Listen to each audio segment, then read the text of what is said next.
Shook, or our project, The Country That Shook, has been running now for 6 years since the earthquake in 2015. And it's always had a very creative approach, unsurprisingly, because that's my expertise. So we started with this illustrated children's book 6 years ago, which raised money, and that kind of is how The Country That Shook was born, just to give some context. So since I've been working, or since The Country That Shook has been working within the menstrual health realm, we always have tried to bring a little bit of creativity into the workshops that we've held, as a way of ice breaking, or as a way of starting conversations, or just to kind of bring a little bit of fun in a way that kind of breaks down that kind of shyness and worry. But I'll now just share a little bit before we hand over to the participants, who are going to share some context around education in Nepal and how, from their perspective, and that's really important to us, is that we hear stories, like real personal stories from different people, from different backgrounds, from different locations, different geographic locations across Nepal, to hear different stories and different perspectives as to how they view education, and how things are changing, which is obviously we're all a part of this, the change that's happening, but also how can we kind of support it and help it to move in the direction that the people who it's actually impacting will experience. So yeah, I'm going to share my screen and tell you a bit more about Kumari.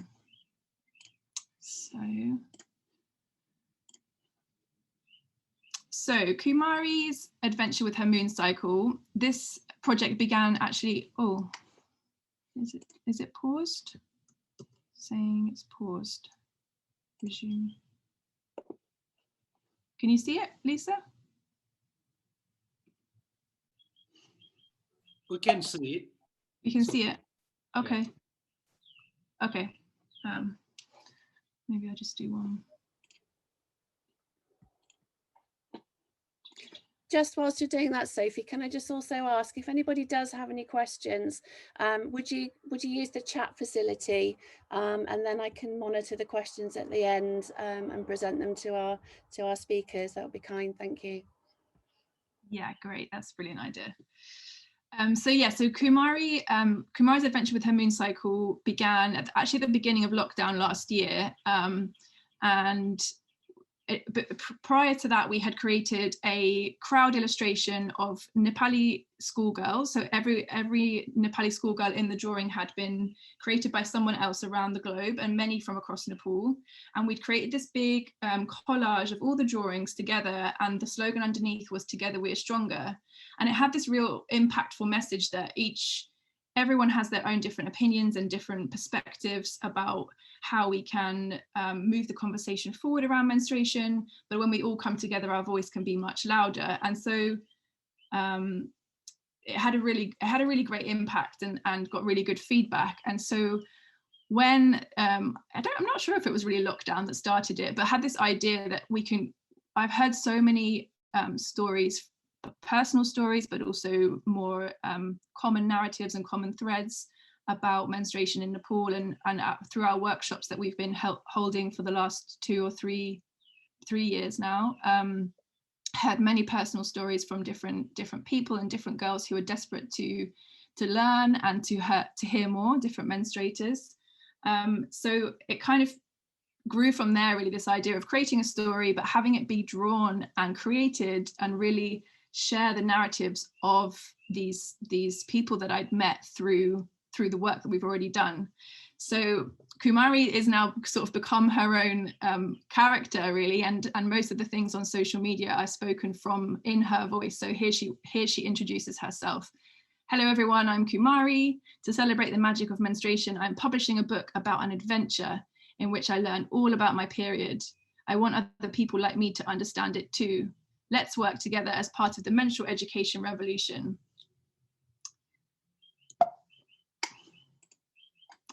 And so, yeah, this is really important. Obviously, as an English speaker, we've been working mostly in English, but this is really important that the intention was always that it will be in Nepali as well, and actually primarily distributed in Nepali. We will have English copies that can be sold in the UK and in the West. And obviously for girls who are confident speaking English, they're very welcome to have access to the English copy as well. But yeah, as Kumari says, I can't wait to meet you all. Together we will continue this conversation, breaking the silence around menstruation. So it's quite a story, and it really is, the idea is that it's really going to create a sense of magic around menstruation. So we, on Menstrual Hygiene Management Day on Friday, we shared a video that we've created with our participants. So I'm going to just show a real snippet of that now. Yeah. Kumari's adventure with her moon cycle, a Nepali girl's introduction to the magic of menstruation. Let me introduce the illustrators who helped to create this book. Wow, there are so many people involved. I think that's a really important, like, obviously everyone who's been involved is being credited and is being invited to be part of every event that we do. We have a Facebook group, which is for everyone who's been involved in illustrations, and really trying to be very interactive and asking everyone what they would see as beneficial. Yeah. So the story goes that Kumari and her friend Anisha, they walk through their village and they find two bicycles hidden in behind a house. And in the bicycles, in the baskets of the bicycles, there are notes for both of them, which contain this bracelet, which is quite a key part of the story. And the bracelet the envelope in the basket tells them that they will be going on an adventure together, and that they will meet lots of other people. So they go off on their adventure together through the Himalayas. And on the way they meet an elderly lady who's their friend. And she says, oh, like, I know that you're on your adventure with your moon cycle. And it makes them really intrigued. They're really unsure as to how the women around them seem to know where they're going, but they don't know, they have no idea where they're going or what they're going to do. What is this adventure about? They get to this tree and the tree opens up and they go down into the tree and find a cave at the end, which is full of other girls and women who are also very curious to learn.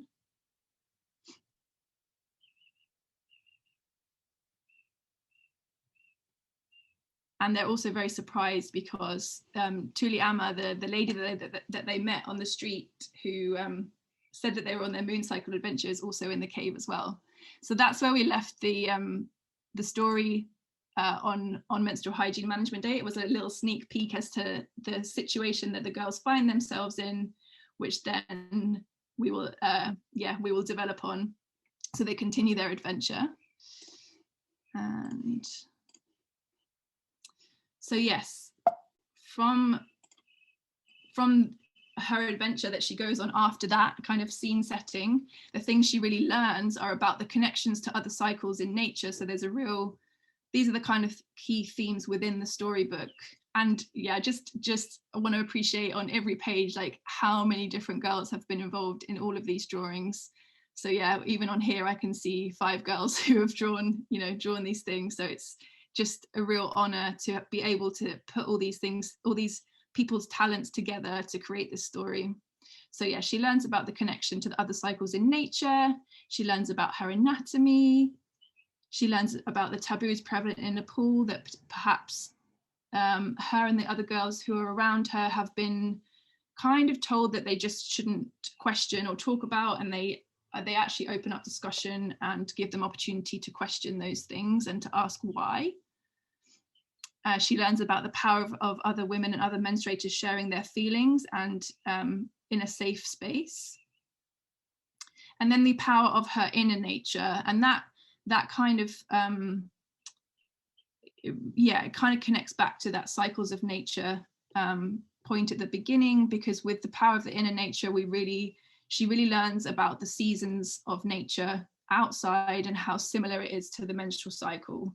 And so she has this real reference point of like, oh, these things happen outside in nature, but they also happen inside in me. And so, yeah, the impact of that and all of that learning is that she then is inspired. Kumari is really inspired to go out into the village and speak to other people and ask them, like, you know, why, or how do you feel about menstruation, and what are the challenges that you face? And she's not trying to give any advice or give any answers. She just is trying to understand the situation and provide kind of spaces for people in her village to really talk and share and yeah, support each other, I suppose is the best way to say it. And yeah, so here is very important. This is our community, and this is not the whole community on this page, but we're introducing everyone slowly on social media. So each illustrator has a page like this one of Suruchi's here to show the work that they've done, but also introduce them and their background and what brought them to Kumari and what they enjoy, what their hobbies are. It's really important for us to give everyone a platform. And obviously some people, drawing is not their favorite thing. So we sometimes have people who want to share words or poems or yeah, or they want to draw like very small details rather than whole things. So we're trying to accommodate all the different kind of passions and hobbies from each of our participants. And during this last year, we've really sort of taken the opportunity to, as this community has grown, to hold many events, which again provides kind of like as Kumari has done in her story, to provide safe spaces and learning opportunities, obviously mostly online because of the situation that we've been in the last 12 months. But for which of course there is a whole conversation there around the digital divide and who these sessions are kind of accessible to because of that. Our sessions are always in Nepali language so that it's everyone in Nepal who speaks Nepali can join. But we've actually got a session next week, for example, creating I'm not sure if our lovely collaborators on that are here, they may be, but the session next week is about creating a postcard, like a snapshot of your relationship with menstruation. So every participant will be invited to draw something that really, or draw or photograph or write, you know, create a snapshot of something that connects them to their menstruation or their experience of menstruation, and that will be held by Promina Srestra. And the project we're collaborating on that with is called the Storytelling Postcard, who are based in Germany, and so they will receive all of these submissions from our participants here in Nepal, which is brilliant to kind of connect all these different creative projects around the world and really amplify the voices of these young, yeah, not necessarily always young, but younger people who really have passions and hobbies to communicate. So yeah, these have been really exciting, and just to see the things. And there's always the shyness, you know, at the beginning to share our drawings or to share our feelings. But the people that we work with, Rashmi, who's on the call, she's just brilliant at inviting. It's very invitational. There's no pressure to share, but it's very much an invitation to share how you're feeling or how your experience of menstruation has been, or if you have any questions. It's always a very invitational space, and everyone who's on the call gets invited to speak. Thank you so much, Sophie. I have been working in this beautiful organization for about 6 or 7 months now. Mm-hmm. And I'm very excited for this project called Kumari's Adventure on Her Moon Cycle, because it is one of the most unique projects I have worked with. And saying about it, it will speak to little boys and girls and students in a way they understand and they identify with. This kind of project gives students the opportunity to read material which combines images with text and which shows the societal as well as economic prospects of a community. And it has portrayed the Nepali community so well, because almost more than 50 illustrators have contributed for the book. And the background symbolism, the point of view, the social taboos, the drama and the humor, and also the metaphor portrayed in this book has added like more advantage to little children's while they are reading this book in future. So in some Asian countries, the elders do not tell their children about menstruation unless it is some of the exceptional families who are very educated. But this book portrays all the menstrual process through nature's metaphor, and which does not allow too much information at once so that they cannot understand. But it has kept the information in a very steady way so that children can understand in their own ways. So yes, thank you so much, Sophie, for letting me talk about The Country That's Okay and Kumari's adventure on her moon cycle. And thank you so much. Thanks, Rashmi. It's so nice to hear you. And thank you so much, everyone. I'm very happy to see you all and hear you all. Nice to see you, Rashmi. Yeah, so then, yeah, what's next? So we're planning to launch Kumari after Tihar. We'll see what happens. I think someone's unmuted. Perfect. Yeah, we're planning to launch after Tihar. We're in conversation with publishers and distributors, and yeah, we want to hold obviously more events over the summer. We're planning to hold more online events, possibly definitely some 3-day workshops, which allow the participants to really develop their stories over those 3 days. So it gives a kind of depth, and then also places to really bring in other experts. We bring in doctors, gynecologists, other experts within the kind of medical field as well as the creative field, so that there's that balance of like anatomical knowledge, but also with kind of learning to express and tell stories.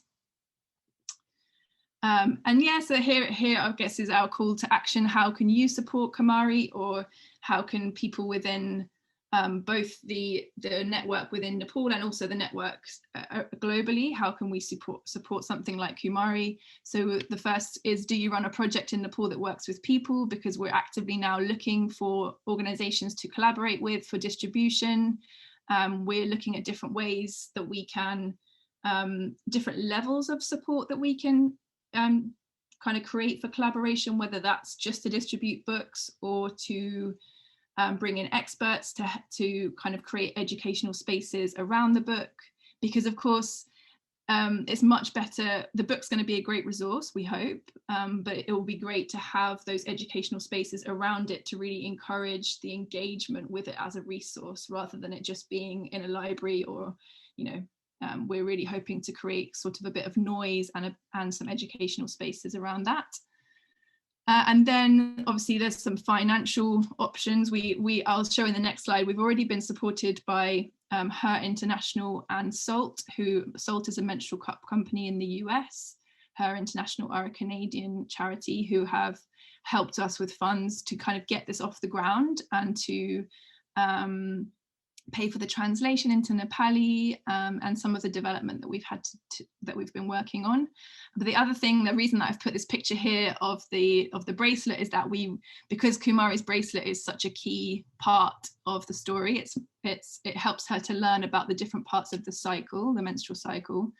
So we want to create the bracelet itself, you know, and it will be a kit that you make. It won't be a finished bracelet that you receive. It will be a kit to make your own bracelet, because Kumari's bracelet that she finds has 28 beads and her best friend Anisha has 32 beads, and so they're very confused at first as to why there's different numbers. But the reason that they learn is that because Anisha's cycle length will be different to Kumari's, and that may change obviously throughout their whole lives, their cycle lengths will change, but it means that their bracelet is actually unique to them. And obviously we have the average is 28 days, and it's menstruation bracelets have the 28 beads, which is brilliant as a way of kind of really seeing an average, but we want to kind of create a kit that girls can use to really relate to their own experience of menstruation. So yeah. So yeah, here's Salt and Her International, and our editor and Nepali translator is Anuradha Sharma, who's been absolutely brilliant in just bringing so much, making sure the diversity of the story is representative of the whole, you know, of a real kind of snapshot across the whole of Nepal. Really important.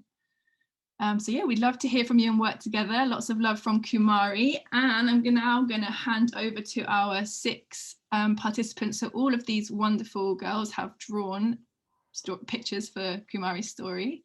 And they're now going to have a few minutes each to share a little bit about the education system that they've experienced, and an overview for us all to understand.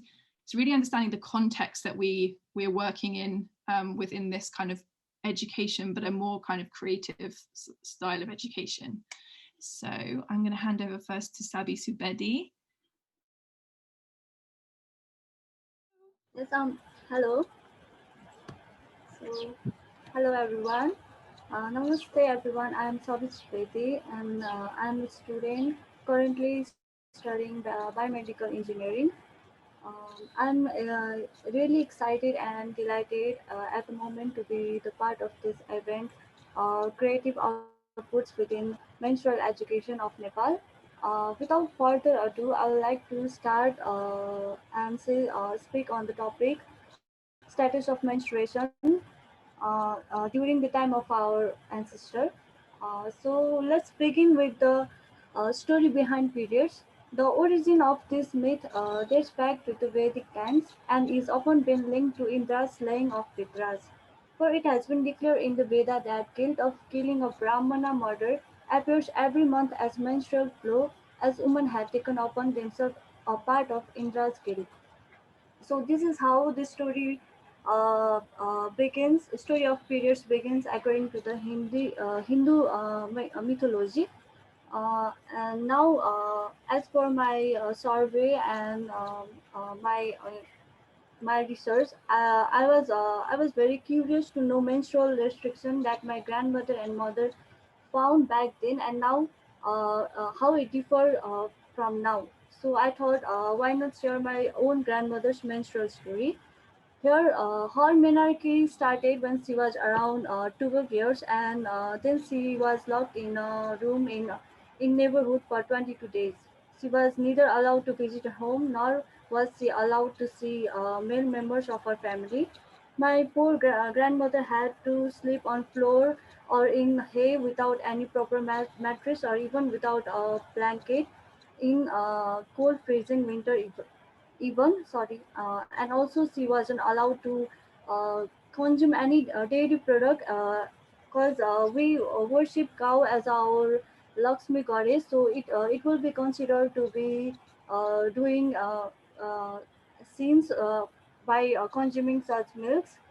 On the weird fact that Caesar was back then, people believed that if they marry the daughter before monarchy, they will secure a place in heaven for themselves. Isn't that strange? Isn't that strange? I think so. It is a strange thing. Moving on from her second period, she stayed 4 days away from home.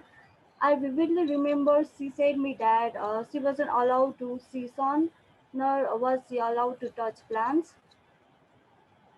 As far as I remember, the reason behind girls staying away from their home for 4 days was on the first day of period, she was considered as Sandalni, which is considered to be untouchable and not allowed to touch plants and to step outside. On the second day of her period, she was considered to be Brahman Hatyara, which is the murderer of Brahman. On the third day, she was considered to be Dovini, which was often regarded as low caste back then. On the fourth day, she was considered to be Sudra. Sudra were untouchable caste back then. Only on the fifth day, my grandmother had an access to her home, but then she was restricted to enter kitchen, storeroom, and prayer room till eighth day. Nepal is a diverse country. The restriction my grandmother and mother faced during menstruation may not be similar to women in other part of the country. For instance, my friend's mother in Tarai region has different take on it. It is more liberal or more liberal and free. Her mother was allowed to stay in her home as well as to cook freely in her kitchen and as well as to enter her prayer halls. Girls on the region cut a thread into two halves. On the first period, the belief behind this is you menstruate for 3 to 4 days only in one cycle if you follow these rituals. It is hard to believe, but they follow these rituals.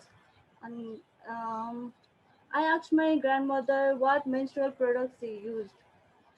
When I asked something like this, then she started laughing because there were no knickers or underwears back then.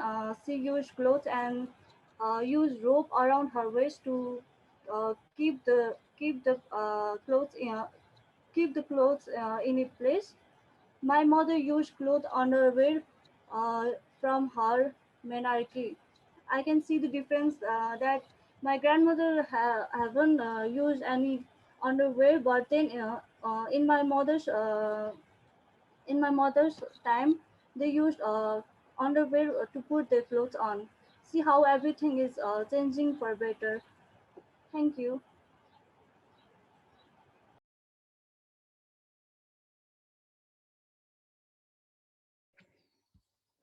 Thank you. If I just might say, just thank you, Sabi, so much for sharing your story. It really is a pleasure to have you all here. And I'm sure everyone is fascinated to hear the stories. But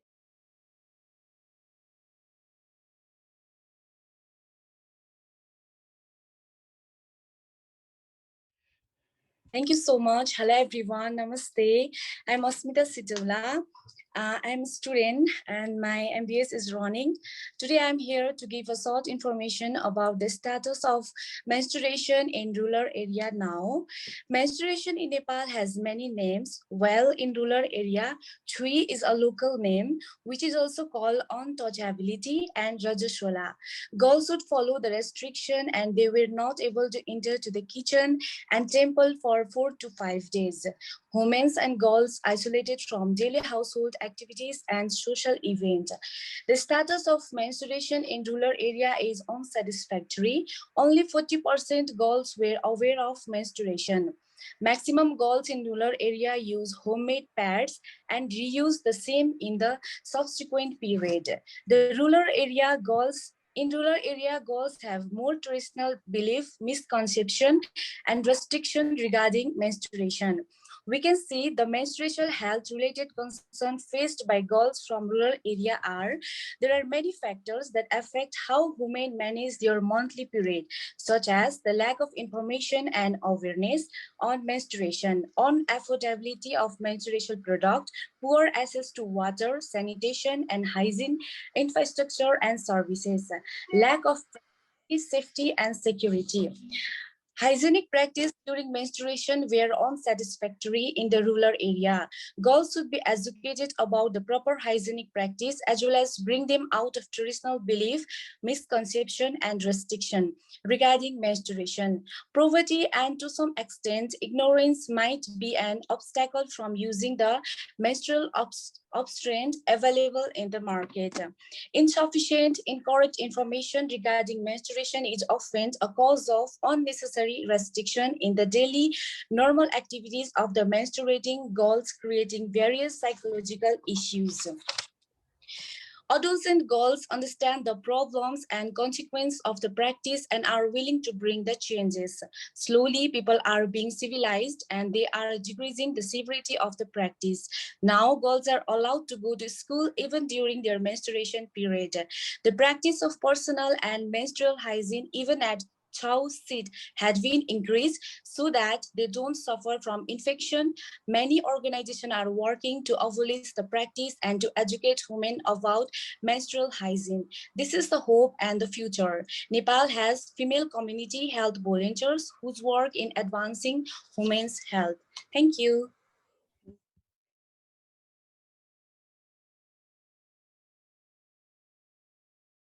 Hello, my name is Khyatee Atolia. I'm currently doing my A-levels, and I'll be talking a little bit about menstruation in the city areas. So I think it's a very tricky topic when you talk about menstruation in the cities, because you have people who are becoming progressive, who are becoming educated and aware. However, you also have people who are still living in the shadows of the more extreme conditions, of the more extreme practices that we see in the rural areas. So, for example, when I first got my period, I did not really have to go through any customs or anything particular like that. But a friend of mine who studied with me, she had to go through this thing called the Gufa, where she was sent to her aunt's house for 12 days. And similarly, just like how it's done in a goat, she was not allowed to see the sun or touch the plants and similar things. However, I think the main problem there was that she didn't really even have a toilet, and she had to just there was a pot and she had to go there through the day, and she was only allowed to use the toilet when the sun had set or before it had risen. And I think that was a very I mean, you can imagine how bad that might have been for an 11 or 12-year-old girl who just started her menstruation, and there are so many hormonal changes going on into her body, and she's just shunned from her family and made to live in this jailish kind of way. So you have that as well. And in more prevalent and in more prominent practices in the city, people are still, even educated and aware women who are working, they still hesitate to go into the kitchen or go into the puja room when they're menstruating. And they also do not take part in any social activities or festivals like in the rural areas as well. One major thing that's very, very common in the cities, it's that period products are it's seen in a way that as if it's something that's illegal, something that needs to be concealed. And you can see this when shopkeepers are wrapping the menstrual pads in newspapers and in polythenes, and girls too are going through extreme measures in order to not show their pads or show their menstrual products. So this is very prominent in the city areas as well. And when you talk about education in the cities in menstruation, many schools do not actually give this menstruation education together to girls and boys. So it's done in, so girls and boys are separated, and it's a very giggly kind of environment where, the focus is less on awareing, but more on just just finishing the course and getting away with it. So that kind of scenarios are too visible. However, and as well, one more thing that's very important to mention here is that not all people who menstruate are women. But I think in the context of Nepal, even in the cities, this is a very radical idea. It's very new, and people are still taking time in order to accept the transgender people, in order to kind of validate their menstrual experiences as well. However, I do not want to, just make it all very negative and all very bad. There are very good organizations working together. People are starting to understand that they cannot continue their traditions or cannot continue the negative traditions till now. And, there was even an organization who has started giving paid period leave. So I think this is a good step towards realizing that menstruation is a very natural process. One thing that you also see in the cities is that people actually use pseudoscience, and people use misinformation in order to kind of justify their practices. So you'll have people saying that it is period blood is actually impure because there are these weird pheromones that the female body is giving during the time of menstruation and similar things. It's actually just a lot of fancy words with very little evidence. And this is another increasing problem in the cities as well. So I think we are making progress, but we still have a long way to go before everyone can come together and accept as well as celebrate menstruation. Thank you.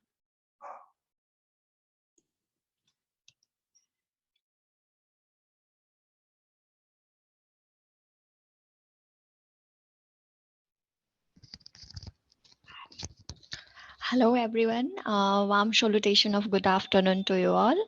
My name is Puja Gupta and I am a management student along with the CA.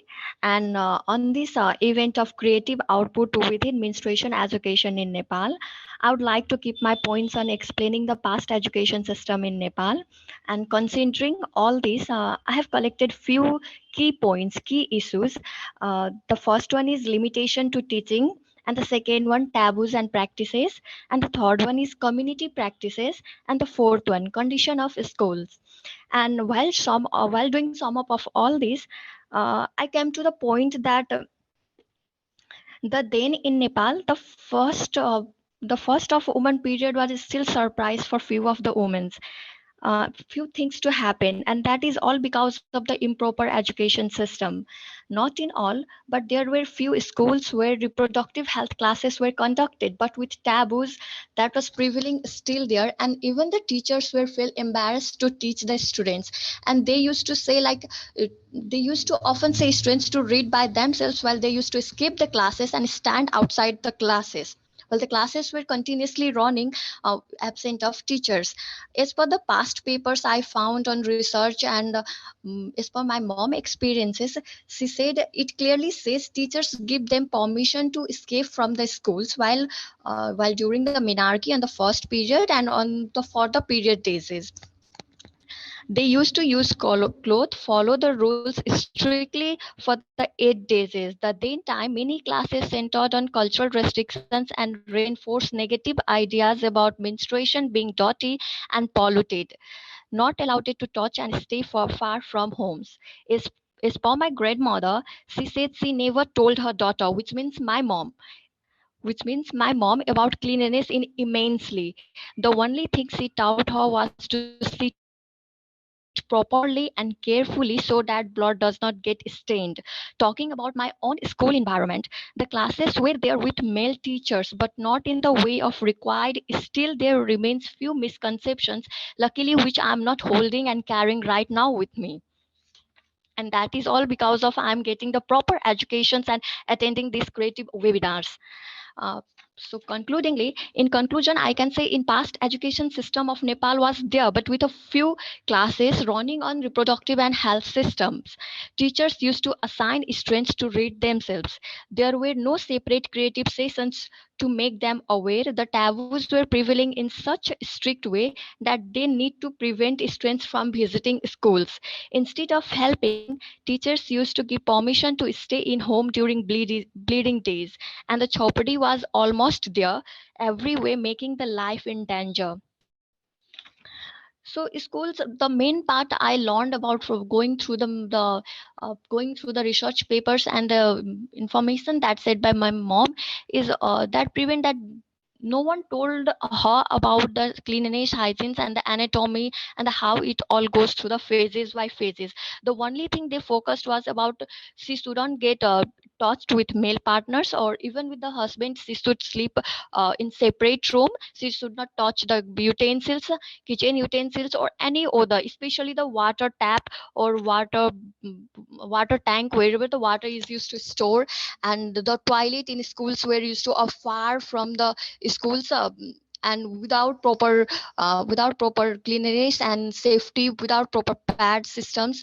In fact, my mom few years ago, I remember I introduced her how to use pad, and I think that was the most satisfying thing I have done ever for her, because she used to still uses clothes. And few years back, I think I was in 11 or 12 class at that time, I introduced her how to use and how to unwrap that patch and to patch it on the pants. So that was the moment. And So it all revolved with the phases by phases, and now the system of education is growing, but still it needs a huge transformations in the classes of Nepal to be able to get a proper education systems with creative and without embarrassment the teachers should teach. Thank you.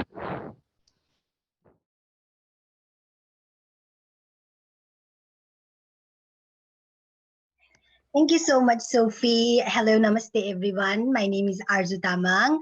I am, by profession, I'm a nurse, but currently I'm studying in Liverpool John Moores University. So first of all, thank you so much for giving me such a wonderful opportunity. I'm very grateful. And yeah, my topic is in change in education system regarding menstruation. It's quite similar with Puja, and I completely agree with her. Firstly, I want to share regarding education system. I want to share from my own personal experience. When I was in school, whenever there used to be chapters in the textbook, but it was not particularly about menstruation. It used to come addressing reproductive health, where menstruation was merged in.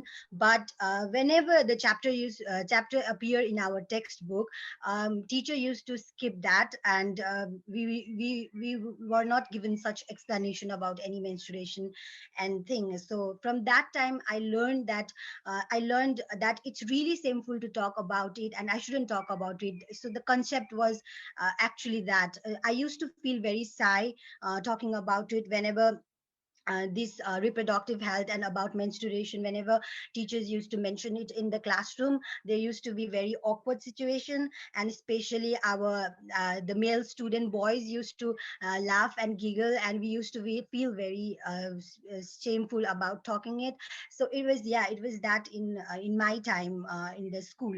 And I think these practices deeply impacted us so badly, even like our young girls like us in school.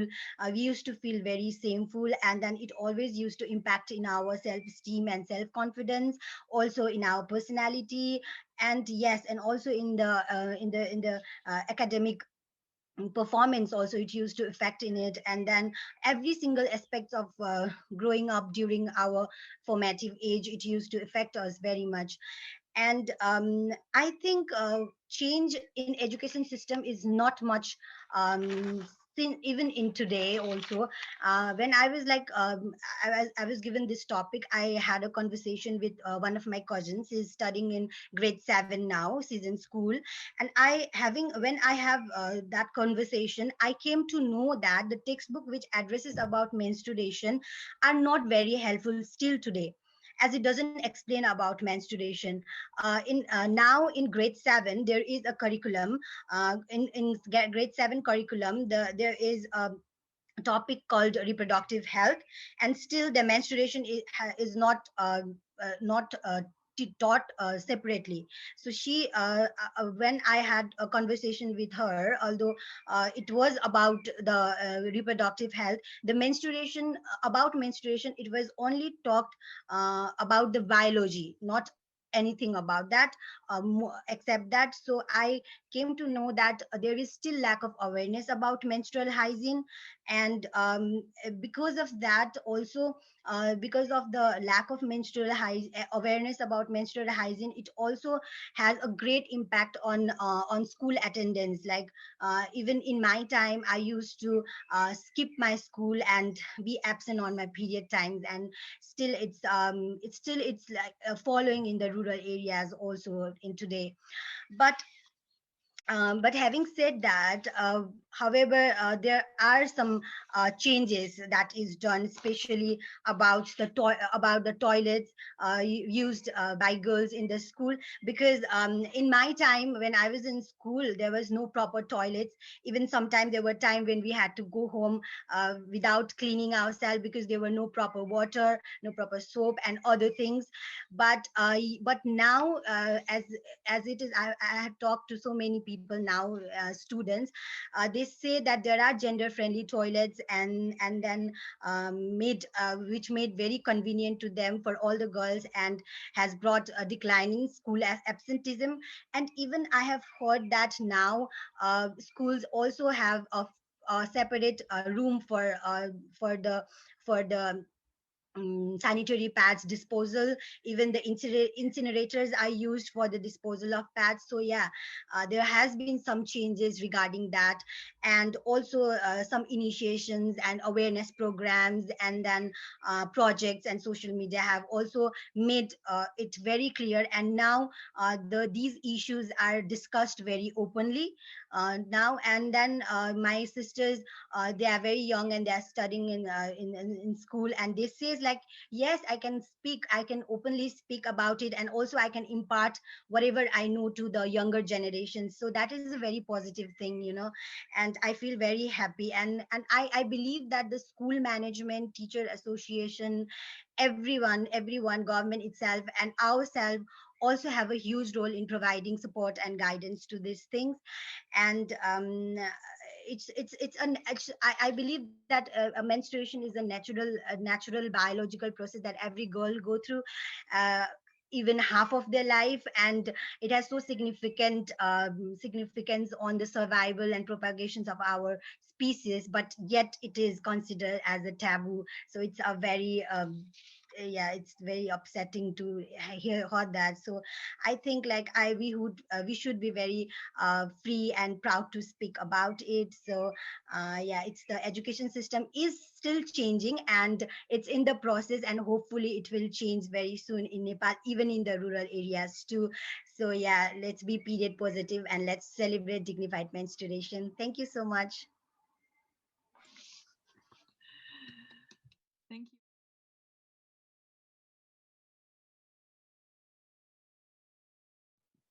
Hello everyone, good evening. I hope good morning in some parts, and I hope you are staying fine wherever you are.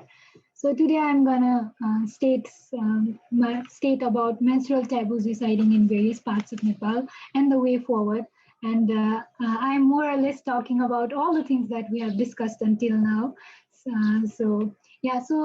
Yeah, menstruation is such a biological and normal process, but I'm very sad to say that it is wrapped around stigma and shame, and it is even more in Nepal due to the high rate of illiteracy, which is aggravated by deprivation and poverty as well.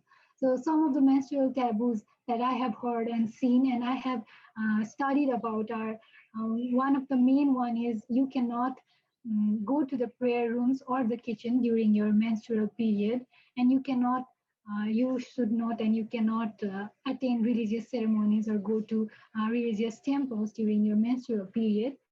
And it is believed that if you go to the temples or if you go to the kitchen, then it will infuriate the gods and it will bring wrath upon your family. Some of your family members may get gravely ill or something bad happens in your family. So some parts of Nepal, there is also taboo. Yeah. So in some parts of Nepal during menarche, in rural and as well as in city areas, they are secluded and they are segregated. They are not allowed to stay inside the house.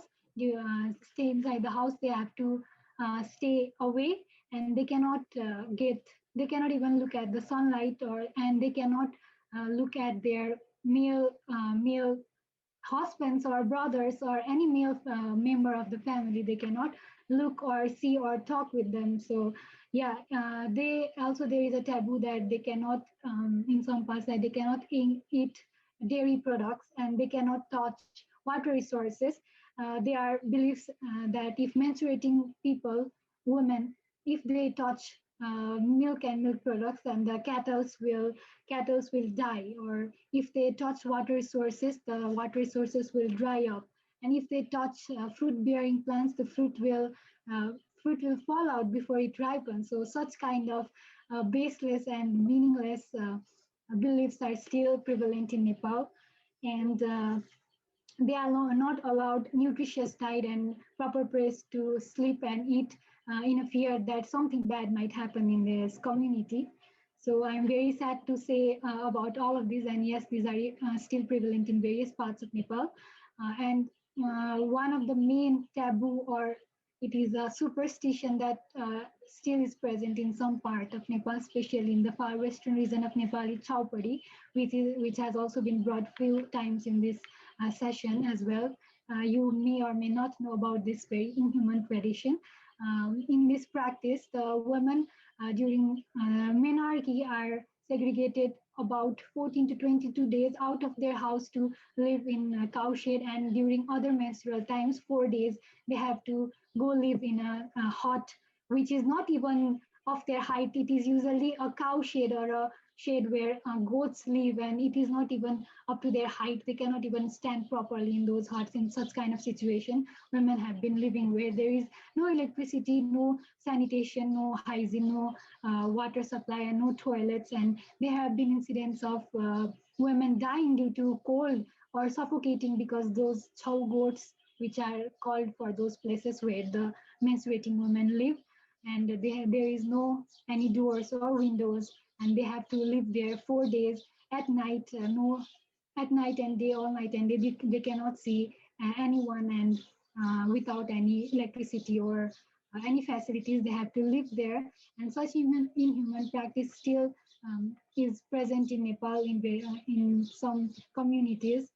And yes, Chaupadi Pratha was it was considered illegal in 2005, and in 2008 there were incentives that were brought by Ministry of Women and Children to eradicate Chaupadi once and for all. But due to very deep-rooted customs and traditions, and these practices has been there in Nepal since centuries, so it is it has been very hard to eradicate them. So yes, there is. We are hopeful, and there are ways forward to break these taboos and to go forward, but we cannot expect all of these taboos to stop right away. I think we should start from where people are right now, from community to community, how much education, how much awareness they have. I think we have to start first. We have to know where they are and start from there. Like, you cannot go and tell people who have been practicing Chaupadi for 50 of years to just stop everything and let their women into the kitchen and make everything normal. I don't think that will work, because it has been in their custom for such a long time, and it is not possible to end it once and for all. So we have to begin from where we can and how we can. So as the way forward, like, we are educated people, so from individual level, what we can do to break taboo around us is not make menstruation a topic that is like a women talk and that we have to talk in private. Discuss about it, communicate about it. It is the most natural and biological process. Talk with your family members, with your male members, with your mother, father, relatives. They are educated enough, but they do not communicate about this. So this is still a taboo in some household, though people know what menstruation is, and it should not be considered as a taboo. And I think some of us, though we know about menstruation, menstruation is considered impure. So due to a lack of hygiene and sanitation as well, I think some of us are thinking of menstruation as impure, because yes, menstruation can be messy. We are bleeding 4 days or 6 days non-stop between our legs. Of course, it is going to be messy. So one of the main reasons people are themselves feeling like we are impure, might be we are impure because, see, this is so messy and I cannot handle it. So maybe lack of sanitation is also a reason. So maybe you can use menstrual products that will, make this experience a little bit enjoyable, I'll say, like menstrual cups, or there are various mediums which you can use to make menstruation a bit sanitary and hygienic, and you feel good about yourself and not consider yourself impure. So Nepal, so in communal level, so what we can do is we can give training to societal leaders or the main members of the society, which might have influence, who will have influences in larger larger group of people. We can educate them and we can provide trainings to them. We can do that. Yes, of course, in the long-term level, and the most effective way is education and empowerment. And I cannot stress enough how much education and empowerment is important. So main reason why people are following all these taboos is lack of education. They do not know what menstruation is, how does it happen, why does it happen. They do not know it. So they believe whatever their elders or other people tell them, because they themselves are not aware of menstruation. So the first and foremost thing we need to do is educate people, young and old, about menstruation. And we have to tell them that menstruation is such a biological, and menstrual blood is not impure, but it is actually the most nutritious blood in your body. And you are menstruating means you are very healthy. And this is such a good thing. It is a miracle. We have to celebrate this, and we are but instead of that, we are diving deep into these myths and doing all this nonsense. So education and empowerment, awareness is very, very important. Talking about ending practices like chaupadi, not a single effort or effort from one person or one organization, I think, is not enough for ending such a big superstition like chaupadi. There should be incentives from individual, communal, national level, NGOs, INGOs, media. Everyone should be involved to end such an inhuman practice like chaupadi. And providing awareness and education in those areas, especially for the young menstruating women, is very important. Maybe interactive and eye-catching things like dramas, poster, or illustrative books might help them to understand better and tell their relatives and their parents and their children about the menstruation, and make sure that whatever they have faced, their younger generations should not have to face. Another thing we can do is, obviously, it has been talked a lot in this session as well, improve our curriculum. Our curriculum is still not enough to make people aware about menstruation. So our curriculum should be thoroughly investigated, and such things should be placed there so that menstruation is normalized among young boys and girls from a very young age, so that when they first encounter menstruation, it will not be a complete new topic to them. And I think another thing we can do is those influencer or decision makers step in, raise their voices against menstruation taboos, and make people more period positive. And period items. Period poverty is also a main problem in Nepal. So incentives should be taken to make period products more available. And I think menstrual products should not be taken as a product of luxury. There are so much taxes and unnecessary kinds like that imposed in menstrual products. So that should be removed, so that menstrual products can be accessible to all the people around Nepal, the rural and the city areas, and people can have a very healthy menstrual time, and they can be aware as well as educated and empowered. So yeah, education and empowerment are the first and foremost thing we have to do. And I think with the incentives from all the levels, all the sectors, we can end the taboos.